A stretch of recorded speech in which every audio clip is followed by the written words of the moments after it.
എല്ലായിടത്തും വന്ന് പതിക്കുന്നു. അത് ഉറപ്പുള്ളത് കൊണ്ടും എല്ലാവരും യേശുക്രിസ്തുവിന്റെ സമാധാനവും സന്തോഷവും അനുഭവിക്കട്ടെ എന്നുള്ള ആഗ്രഹമുള്ളത് കൊണ്ടാണ് ഇങ്ങനെ ഞങ്ങൾ ഈ സന്ദേശയാത്ര നടത്താമെന്നുള്ള തീരുമാനത്തിലെത്തിയത്. പ്രിയ സഹോദരങ്ങളെ, എന്തുമാത്രം കഷ്ടപ്പാടും ബുദ്ധിമുട്ടുമുള്ള ഒരു കാലഘട്ടത്തിലൂടെയാണ് നാം കടന്നു പോകുന്നത്. ഇവിടെയെല്ലാം നമുക്ക് വേണ്ടത് ദൈവത്തിന്റെ സഹായമാണ്, ദൈവത്തിന്റെ കരമാണ്. ആ ദൈവത്തിന്റെ കരം നമ്മോടുകൂടി എപ്പോഴും ഉണ്ട് എന്നുള്ളത് നാം ഉറപ്പുവരുത്തേണ്ടിയിരിക്കുന്നു.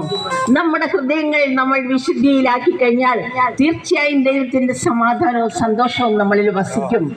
അതുകൊണ്ട് ക്രിസ്മസിനോടനുബന്ധിച്ച് അടുത്തു വരുന്ന ഈ ദിവസങ്ങളിൽ നമ്മൾക്ക് കൂടുതൽ ദൈവത്തോട് ചേർന്ന് നിൽക്കാം, ഹൃദയത്തെ വിശുദ്ധീകരിക്കാം, അനുതപിച്ച് പാപങ്ങൾ ഏറ്റുപറഞ്ഞ് യേശുവിന്റെ സമാധാനവും സന്തോഷവും നമ്മളിൽ വന്ന് നിറയാൻ വേണ്ടി നമുക്ക് പ്രാർത്ഥിച്ച് കാത്തിരിക്കാം.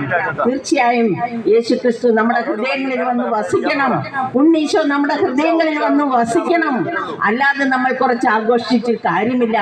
അതുകൊണ്ട് ഉണ്ണീശോ നമ്മുടെ ഹൃദയത്തിൽ വന്ന് പതിക്കുന്നതിന് വേണ്ടി, വന്ന് വസിക്കുന്നതിന് വേണ്ടി നമ്മുടെ ഹൃദയങ്ങളെ നമുക്ക് ഒരുക്കാം.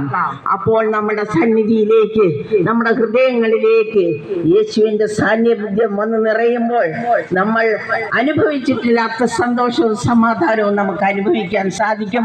അതെല്ലാവർക്കും സാധിക്കട്ടെ എന്ന് ഞങ്ങൾ പ്രാർത്ഥിക്കുന്നു.